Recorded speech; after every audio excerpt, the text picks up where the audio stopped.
I have a small confession to make. I'm I'm generally not very good with conferences and sermons. And so whenever my wife would sit by me, she would either hold a bottle of water, chewing gum, or gently, lovingly nudge me just to make sure that my attention is still on point. However, I have this to say, that even though she's not here and I miss her because yesterday was our son's birthday, I have not needed either gum or water because I've been so stirred up in my spirit with just the awakening that is happening in this room. And can I just do something? I don't think it will be out of order to crave your indulgence, to please get up on your feet for a second and let us celebrate the team that has put this together, the TEDx team.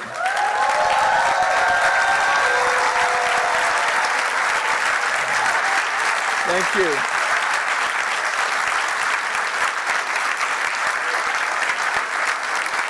Thank you very much.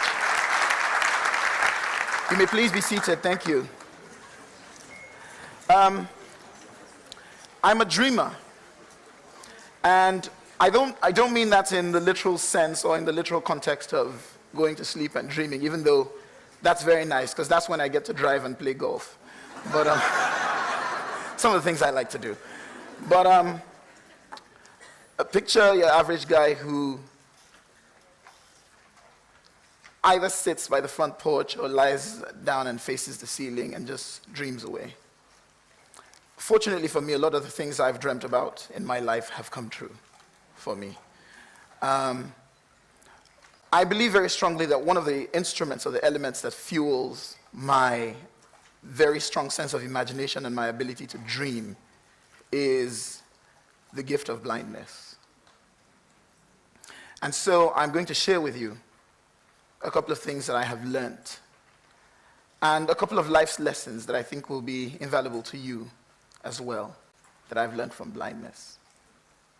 So to start with, I will state the obvious fact that I was born blind.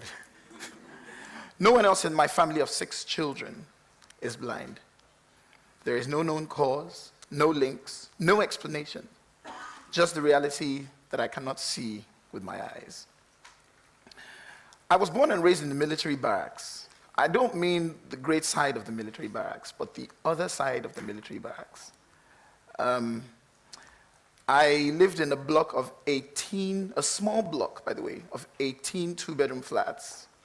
I shared a flat with my 2 parents, my 3 siblings, and whatever stray pet came our way at the time, as well as my father's Honda Roadmaster 180 motorcycle, which slept in the living room with me and my siblings for fear that one of its mirrors might be stolen by morning. In my neighborhood, there was generally always something to look forward to. My mornings were characterized by news of whose water pumping machine had been stolen by morning, or squabbles between neighbors over who had wrongly killed or eaten whose chicken. Actually, some people attempted to resolve the chicken situation by tying a piece of red string on their chicken's legs. I don't know how well it worked, but well. Now, to a child born blind, blindness does not have any physical, psychological, or social meaning. Because since I've never experienced sight, I wasn't aware that I was without sight. And so I thoroughly indulged in the innocence of young boyhood. I ran downstairs, jumped over gutters, played hard, fought even harder, and got into every imaginable type of trouble that a skinny, rambunctious young child could get into. On a number of occasions, I ran into walls, ran into people, ran into furniture so hard that an observer would shake their head and say in pidgin English, "Person wey we dey feel sorry for." No, they feel sorry for himself. In other words, The person that I'm feeling sorry for and worrying about is not feeling sorry for himself. Now, of course, my response to such a rebuke was to scurry off and catch up with my friends and hide whatever scrape, bruises, or cuts I had sustained or I had acquired away from my mother's disapproving eyes. You see, initially, I scoffed at other people's well-meaning concern and pity because I did not understand what the fuss was all about. Now, as I grew older and I gained more understanding of the intricacies of living as a sightless person in a world designed for sighted people, I was faced with the looming possibility of failure in my life. But what I actually considered to be much worse was that people were ready to excuse my failure because of my disability. Which brings me to my first lesson. Do not excuse failure for any reason on any account. Now, I don't mean that we should be unmerciful or impatient towards those who are either less able or weak or disadvantaged, because I believe that we should share in one another's burdens because we'll all face low points in our lives. What I'm saying is this, that failure will come. But the same way that it comes, we should see to it that it goes. Instead, what I have observed is that wherever there's a larger-than-life, seemingly insurmountable flaw in a system, in our cities, in our leaders, even in our own character and bodies, we tend to excuse the failure.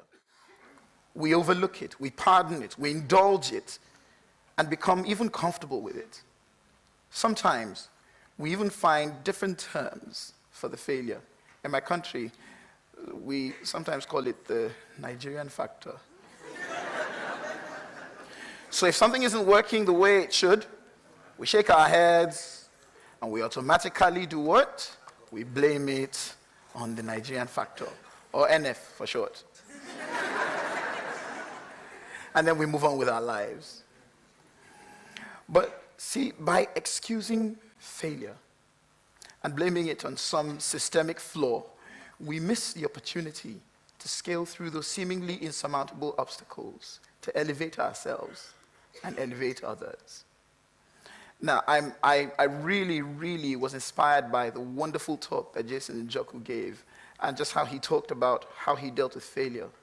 I guess one thing I'm here to say, and I'm sure he will agree with me, is knowingly or unknowingly, he may have failed many times, but he never excused failure. So, when I turned 10, I was enrolled in a primary boarding school for the blind. Fast forward to graduation day, teachers and other well-wishers were giving us advice about going into the sighted world. We were forewarned that we would come across people who would be generally mean to us. That people would snatch away our guide canes, pull out our typewriter ribbons, not give us the correct change, and generally just take advantage of us because we are blind. Now, from my experience, as I'm sure most of you would have discovered, not all public opinion is correct opinion. So, I personally decided that I didn't want to worry myself about white cane snatchers or guide cane snatchers or ribbon typewriter stealers and the likes. So I decided not to take that particular piece of advice. I don't know if it was conscious, but I decided to just trust. I figured that there were so many unfortunate things in life that can happen to you regardless of whether or not you are blind. So why should I heap on an extra helping of worry just on myself? This is my second lesson, and it's a tough one, but I've learned this from blindness, to trust. Sometimes, even when I have no reason to. Now, as you can imagine, I have learned this lesson over and over again.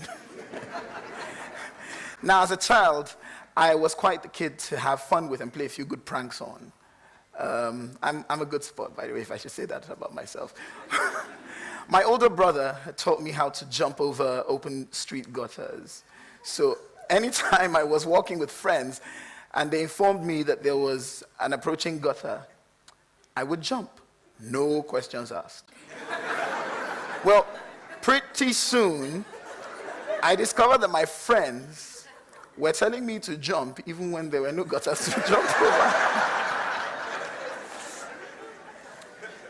Just so they could have a laugh. Well, eventually, we all ended up having a good laugh about it. But even after I found out, I still continued to jump when they said jump. I chose to trust them because, quite honestly, staying out of the smelly sewage gutters was very, very important to me. Now, some people might ask, can't a person be too trusting? But I think that trust has no expiration date. Blindness has taught me to keep trusting, to keep hoping, to keep believing. And by the way, in case you haven't heard, technology came along, thankfully, and not only did it take away the ribbons from the typewriter, it also took away the typewriters themselves and replaced them with computers and screen readers. And as for my white cane story, I am yet to meet one friend of mine who's had their white cane snatched from them. As a matter of fact, at a point I got too desperate and I went ahead in my first year in university to buy myself a beat-up Mercedes-Benz wagon. It broke down on the first day I bought it. And I remember my friend who's seated in this room here, he and I were trying to change a tire, and anyone who called me, I would say to them, you know what, I'm having a little car trouble. It was a thing of pride for me, but well, thankfully, we can afford better cars, and I have a faithful driver. And of course, there's the watchful eyes of my wife, so, no guide cane stealers and none of that. So speaking of my wife and I sometimes go shopping together. Now note, I stress the word sometimes. Because while most men will share my sentiment towards shopping, I rarely feel the same way for a different set of reasons. Because shopping as a female sport, and I do believe it is, it is about feasting your eyes on goods and, well, things of the sort. So you can generally imagine how quickly I would lose interest. Now, some time ago, my wife and I, we walked into a duty-free shop at an airport. We wanted to buy a bottle of water. Before I knew it, she had stopped by to browse through a magazine, had picked up a book, had grabbed a bag of gummy worms. Seemingly normal actions to her, but I found it quite alarming. Now, here we were. We went in to buy an item, but ended up browsing for other stuff. And that was when it hit me. Sight sometimes is a distraction.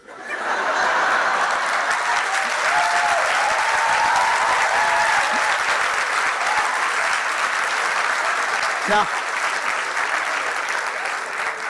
I have to say that when my wife goes shopping, no matter how good her intentions are to purchase only the items on her list, she somehow manages to come home with extras.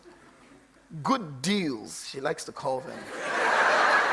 She knows a lot about good deals and sales and half sales and all of that. And I have to say, my wife is a fantastic, wonderful woman. And I should add that because I'm going home to her. Now, don't get me wrong, sight is a precious gift. Sight is a very precious gift. But on your way to your destination, what you see can also be a big distraction from your goal. So, I have learned that you have to be blind in order to be focused. Focus is blindness in a sense. Most of you, I'm sure, can relate to this because you have been focused on your goals and attained your successes by being blind to several things in your life. Now, we live in a culture that esteems sight over blindness, and understandably so, and associates blindness with weakness. Yet, blindness in its weakness, in all of its weakness, I have drawn some key strengths in my life's journey. Now, when I lost the veil of childhood innocence, the brutal reality of blindness stared me in the face. Self-pity and failure loomed over my shoulder. Some, I'm sure, would have excused me if I became a failure. But I found it more fulfilling to break away from the expectations of mediocrity, to successfully navigate and negotiate my way through life, even if it ruffled the feathers of those who genuinely cared about me. In other words, person we would feel sorry for. I share the same sentiment today as I think about how the world relates to developing nations in Africa, and how even some of us as Africans relate to our own society. We treat the African continent as a disabled child. And I have to say, though, that even after I listened to Chimamanda Adichie's very brilliantly delivered talk about the danger of a single story, on my way here, I still noticed someone made an announcement about the charitable work that British Airways was doing in UK, Africa, and other countries. I almost thought it was deliberate. So we need to get them to listen to TEDx. So I was saying that we treat the African continent as a disabled child, and we are quick to excuse the failures of this poor child. She's too young. She's still suffering from colonialism. She's corrupt. She's never had any true leadership. We expect failure when we really cannot afford to. But once in a while, an individual or a group of people come along who choose not to excuse the failure of this child, but instead to stroke the potential of this child. Sometimes this child herself decides to go out on a limb, and she does something either extraordinary, either groundbreaking, or something simple when she has no apparent reason to, or seemingly has no apparent reason to.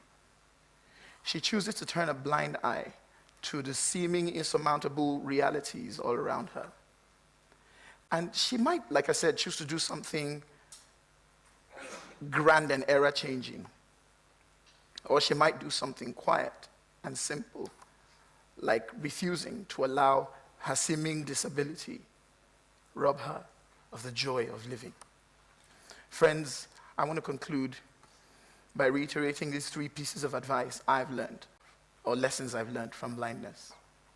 Do not excuse failure, on no account, for no reason. Trust, even when you have no reason to. And finally, and I do not mean this literally, be blind to be focused. Thank you very much.